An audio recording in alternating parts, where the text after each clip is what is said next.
As I said, I'm Alice Huffman. We are here with this press conference on behalf of the family. We are here asking for justice, reform, and healing. I want, with me, as you know, we have Reverend Harris, who is the lead director for NAN. Don't quite have the title right. We have also Miss Betty Williams, who has been carrying the mantle for the NAACP on the ground here. She's the president of the NAACP Sacramento. We have somebody that you really want to hear from, the most prestigious and honorable Mr. Ben Crump. And if you look on the second page, at 1 o'clock last night, I called him Joe. His name is Ben. And we have a family member. We have the woman of the hour. We have Miss Sequita. Did I say it right? Sequita? Sequita. I thought I said it right. Thompson, your mother? Yes, ma'am. All right, and brother, your name? Stephon Clark something. Stephon Clark. All right. Uncle. Oh, uncle. His uncle. Yes, ma'am. His uncle. Thank you very much. I just make like a brief statement. This tragic event was brought together on an unusual and strong community-based coalition, unlike anything that we've ever seen in Sacramento for a very long time. And at every level, along with Black Lives Matter, leading the charge to those who on the list that we didn't hand out, we are calling for justice, police reform, and healing. We know the city has come a long way in police reforms, and we applaud them for their efforts. But it is clear that those reforms did not spare the life of Stephon Clark. So we need more, and the groups protesting will continue to advocate for additional changes. I work at the state and national level. The state NAACP and NAN have unsuccessfully attempted to sponsor essential policing legislation in California legislature. This incident has renewed our resolve, and we will be pressing forward to get the changes at the state level that's so needed to make sure that we get comprehensive reform. After each community killing of a black man without the due process, we have held hearings searching for the couple of items that will prepare and spare the life of a black man and cause our community to be treated with dignity by protecting us instead of policing and killing us. This week, we witnessed the old outcry of young people across the nation advocating for gun control. We need gun control in our communities, but we also need gun control in the policing departments of the nation. Yes. And so So, you know, Federal Hamer, we're sick and tired of being sick and tired. Yes. But we aren't going to stop until they stop gunning down our community like animals. We're here to stand with those behind us who cried out on the streets. They marched, they prayed, and they protested over the weekend. We joined them by lifting up their chant that enough is enough. Amen. Enough is enough. Our first speaker this morning is the Reverend Dr. Shane Harris, who is the leader, California director leader for the National Action Network. Yes, sir. Thank you, Ms. Huffman, and to the National Association of Colored People and to all of the organizations present, welcome and thank you all for being here. I want to first give our direct prayers and our condolences to the family of Stephon Clark. And I want to be real clear that this is about nobody but them, as they will have a long road to travel and a tough fight to battle. Yes. They will know that we will be there to stand with them all the way.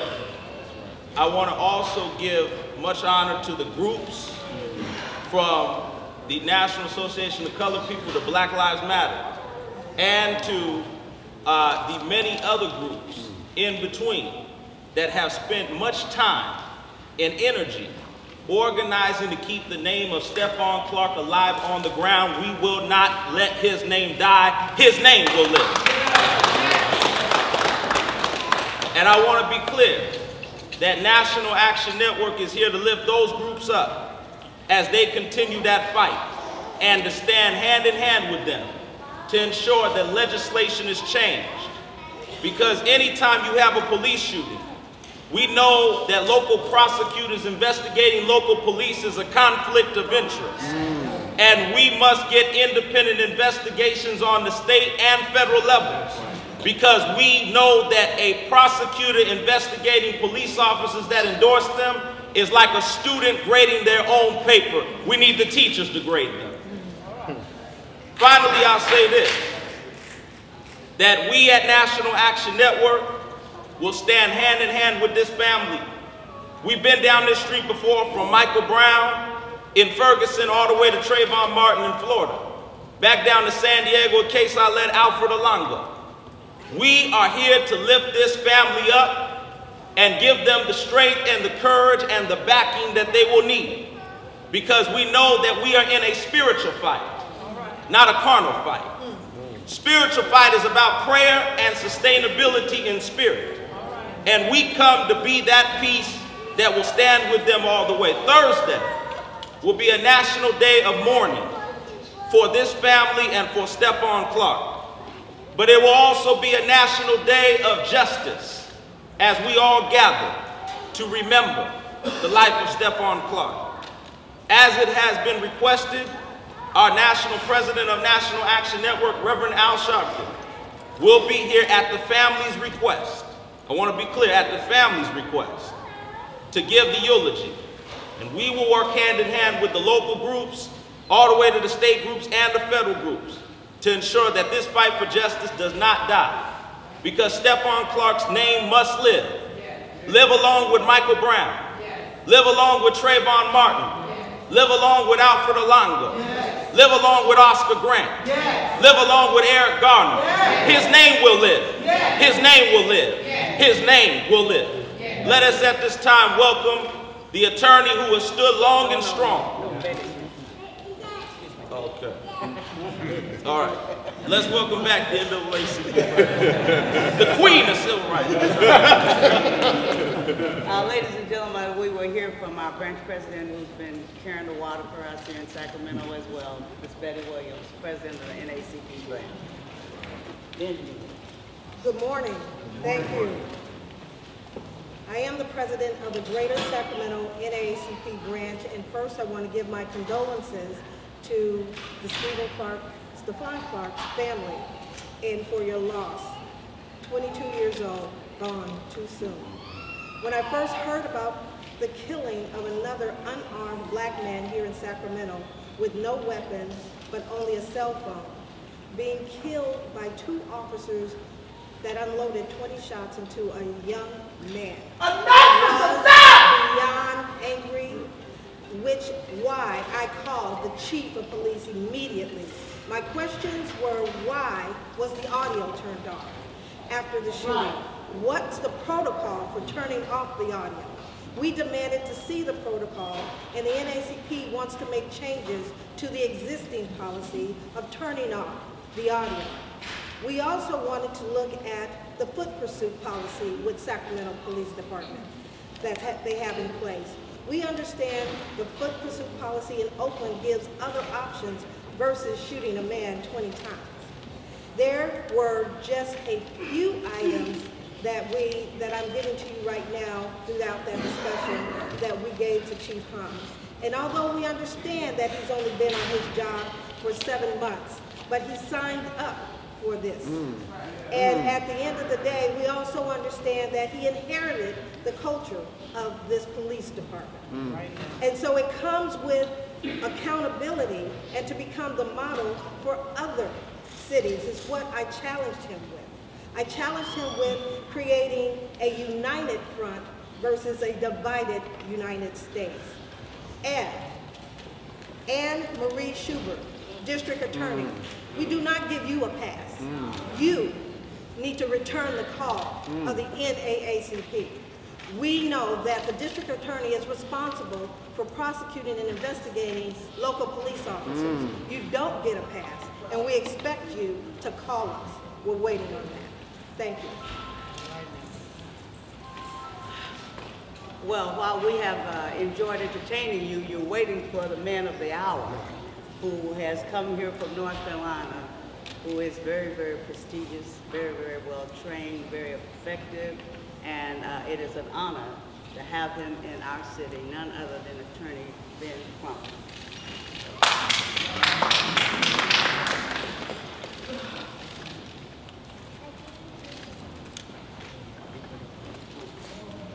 God bless you. God bless you. Sorry, God bless you. Good morning. Thank you to all the leaders united as a civil rights community and a people who care about justice for all. The family of Stephon Clark cannot say thank you enough. This has been a very difficult day for Stephon Clark's family, Yes. especially his grandmother and all of them. Madam President, we had the solemn obligation in preparing for an independent autopsy to go view Stephon's body. No family should have to endure this pain and suffering That's right. as they try to seek answers Right. for execution of their loved one who is only holding a cell phone, shot 20 times.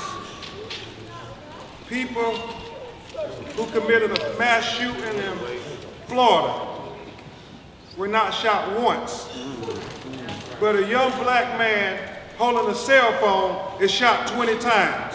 Executed. Target practice on our Young man who were bombing homes in Austin, Texas. The police followed him for hours. He wasn't shot once, but an unarmed black man holding a cell phone is shot 20 times. You know, the Clark family isn't the only family who has had to endure this long pain and suffering. Since 2015, Reverend Harris, 73 families have had to endure similar experiences. Over 70 black men have been shot unarmed by police killers.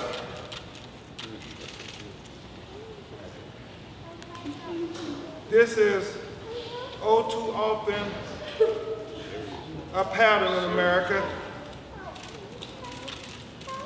This is reminiscent of Terrence Crutcher in Tulsa, Oklahoma, where you had the helicopter flying overhead. This is reminiscent of so many police shootings of unarmed black and brown people. Right now, we stand on the eve of recognizing the 50th anniversary of Dr. Martin Luther King's assassination. And in his very last speech, he said the choice is not just about violence or nonviolence. It is about nonviolence or non-existence. Amen. Stephon Clark chose nonviolence. Others chose violence that caused his non-existence.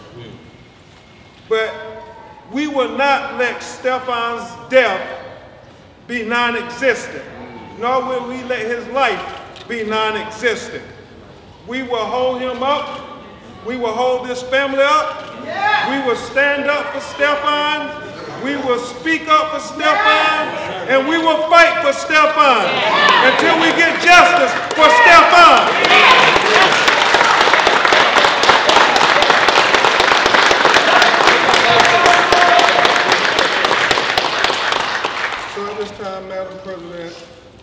we're going to have his grandmother, who is very emotional. I mean, she was right there. It's very emotional for her. And she shoes, her comfortable shoes. Yes! Because she's going to Yes! walk like the young people until they get justice for her grandson, Stephon. Right. Amen. So y'all please give her the charity of your undivided attention. Miss Yes, Shequita ma'am. Thompson. Introduce the rest of the family. Well, they didn't want to be in Oh, they don't want to be introduced. So just the family of Stephon Clark. And we have Miss Shaquita Thompson, the grandmother of Stephon Clark. God bless you, Miss Thompson.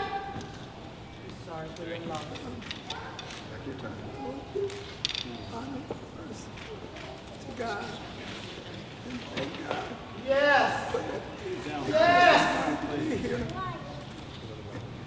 I want to thank God for waking me up to be here. Thank you, Lord. Give me strength. Yes. The only one can. My grandson, I was at the computer in our dining room.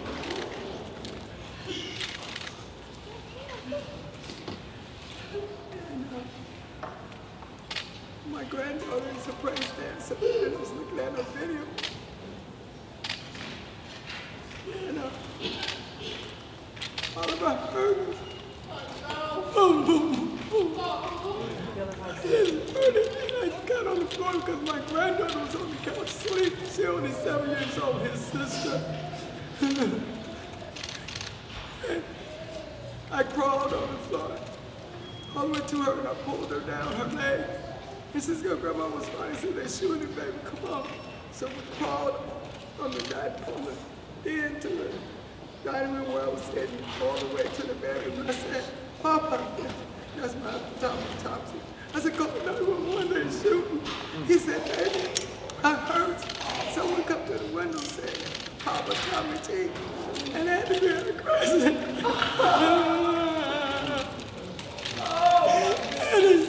And my husband said there was guns. He heard the shots, but they didn't have to kill him like that. They didn't have to shoot him that many times. Yes, ma'am.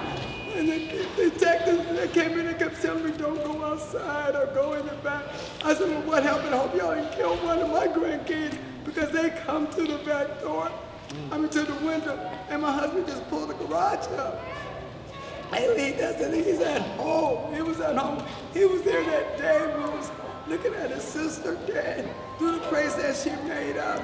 He was crying, and I said, how old are you gonna be? And he said, Grandma, I'll be 24 in August. My grandson was 23 years old. And then now my great-grandparents don't have their daddy because they didn't even stop. Why didn't you just shoot him in the arm, shoot him in the leg, send a dog, send a taser? Why? Y'all He was not born. Y'all didn't have to. Y'all want to sell a phone. I just want justice for my grandson, for my daughter, my four babies. There's so much pain. She's in pain, and the brother, he got 2 brothers. Justice! I want justice for my baby! I want justice for Stephon Clark! Please give us justice!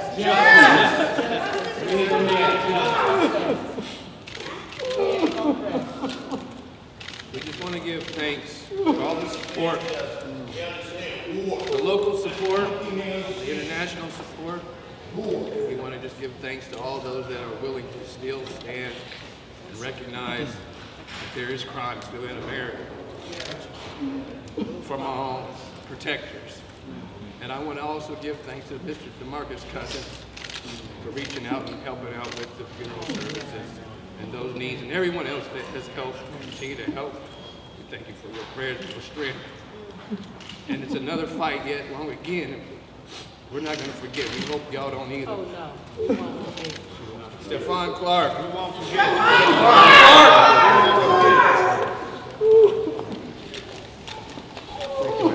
You don't take any cues. No, I'm a good Y'all answer the question. God bless you, Ms. Thompson. Well, we're going to open up for Q&A, but I don't know if you have any questions. It's going to speak for itself. If anyone has any questions of anyone here, we'll take them. Yes.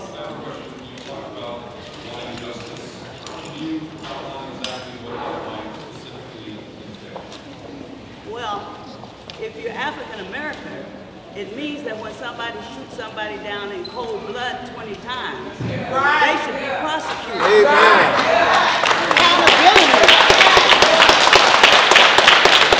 And we don't think it's going to stop until they have to be accountable and have to stand for that irresponsible behavior. Everybody says that they put their lives first, but we put our lives first.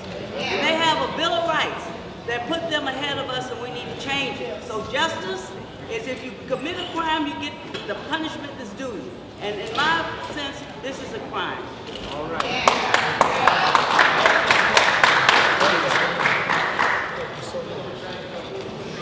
Anybody else? Well, listen, I want to thank the media. This is. Sorry, can you speak just on the legislative reforms you want to see happen? We want the Bill of Rights modified so that citizens' rights are at least equal to police persons' rights. And right now, it's unequal. We want an independent investigation committee. Right now, the police department is looking at the record. We don't know whether or not these two policemen have had prior complaints because of their behavior in the community. But we are looking for. This is Levante, the brother. All right.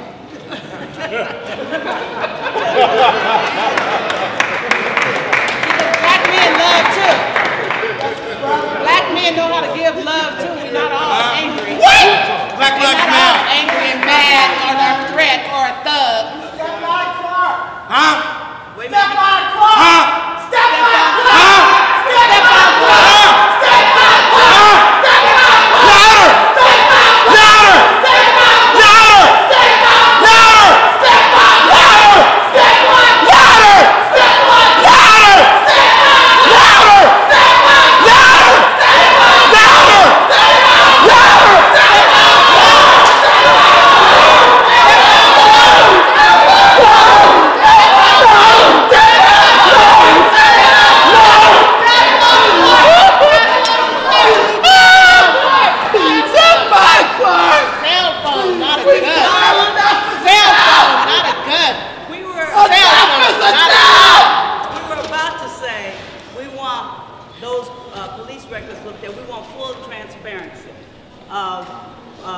Law enforcement, how they behaved in the community in the past.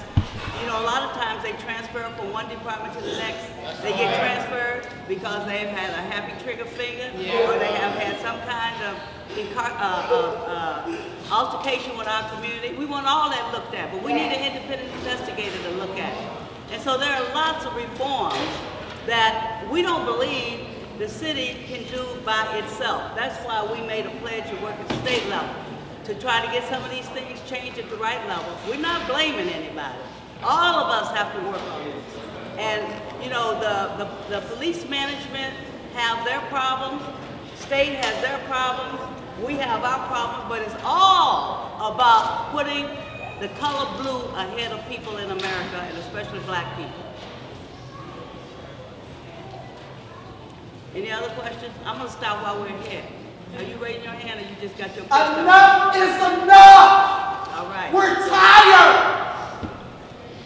Well, we're tired too, and that's why we're here. So if there are no further questions, I was about to thank all of you for coming out this morning. It's a really a nice showing of support for such a horrendous